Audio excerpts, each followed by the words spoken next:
तकरीबन 700 किलोमीटर लंबा समृद्धि महामार्ग एक्सप्रेसवे जिस पे 200 मेगावाट तक की इलेक्ट्रिसिटी जनरेट करना, वो भी सोलर एनर्जी से, ये पहल जो है एमएसआरडीसी ने शुरू की है।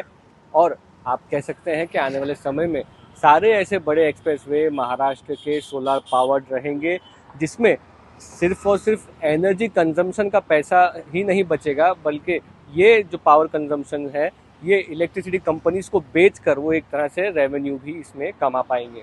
भारत में पहली बार है जब कोई अथॉरिटी ऐसा कर रही है। एमएसआरडीसी के एमडी अनिल कुमार गायकवाड़ जी हमारे साथ हैं।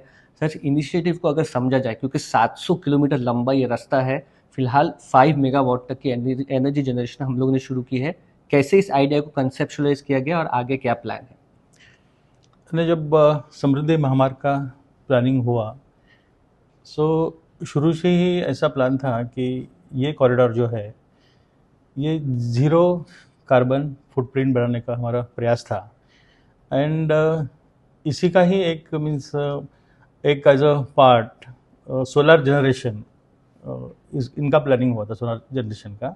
एंड 204 मेगावाट सोलर जनरेशन करने का शुरू से प्लान था। अभी 204 मेगावाट से अभी 5 मेगावाट का सोलर जनरेशन हुआ है। एंड ऑलरेडी एमएसबी के साथ इसका एग्रीमेंट है।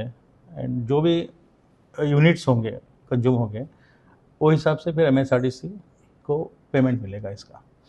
सो नेक्स्ट प्लान ऐसा है कि 4 मेगावाट का जो पावर जनरेशन है ये आने वाले 1 महीने के अंदर वो होगा। और 37 मेगावाट का वर्क इन प्रोग्रेस है, तो आने वाले 4 महीने के अंदर वो भी 37 मेगावाट का पावर जनरेशन पूरा होगा। सो समृद्धि महामार्ग जो इगतपुरी का पोर्शन है, इगतपुरी में 8.8 किलोमीटर का टनल है, दूसरे भी टनल से टनल को पावर लगती है। तो उसका पावर कंजम्पशन जो है ये माध्यम से जो जनरेशन होगा वो सेल्फ सस्टेन होगा। जो भी पावर जनरेट होगी सोलर के माध्यम से समृद्धि पर, वो समृद्धि महामार्ग पर यूज की जाएगी। और सरप्लस जो पावर है वो हम एमएसआरडीसी को एमएसबी को बेच देंगे और उसमें से रेवेन्यू जनरेट होगा एमएसआरडीसी को। बिल्कुल। तो इस इनिशिएटिव को अगर देखा जाए सर, एक तो एमएसआरडीसी का जो इलेक्ट्रिसिटी का खर्चा है इन बड़े बड़े एक्सप्रेस वे पर, क्योंकि मुंबई से नागपुर 700 किलोमीटर, वो बच रहा है। दूसरा, एक नया रेवेन्यू जनरेशन आप कह सकते हैं एमएसआरडीसी के लिए खुलता दिख रहा है। तो क्या इस तरह के प्लानिंग आने वाले जो एक्सप्रेस वेज हैं, कई चीज़ें, शक्तिपीठ महामार्ग भी प्लान हो रहा है, उसमें भी इस तरह की क्लीन या ग्रीन एनर्जी जो है वो प्लान की जाएगी, सोलर एनर्जी की? नहीं, ग्रीन एनर्जी का प्लान हमारे आने वाले सभी प्रोजेक्ट में होगा।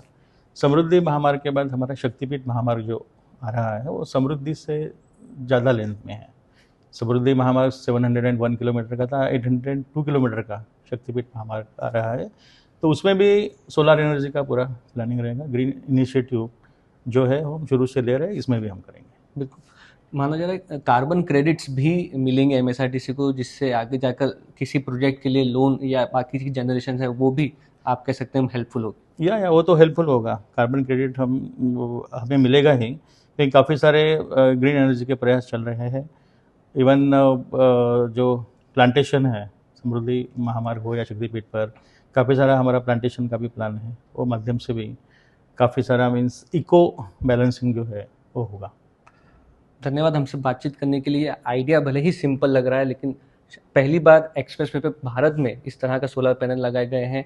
और टनल्स की फंडिंग यानी कि इलेक्ट्रिसिटी जनरेशन तकरीबन एनुअली 100 करोड़ तक जा सकती है। जो खर्चा एमएसआरडीसी बचाएगा, उसके साथ साथ इलेक्ट्रिसिटी सेल करके रेवेन्यू कमाएगा। तो एक तरह से आप कह सकते हैं ब्रिलियंट आइडिया एमएसआरडीसी ने ढूंढ कर निकाला है। कैमरा पर्सन साई प्रसाद पाटिल के साथ मुस्तफा शेख, आज तक।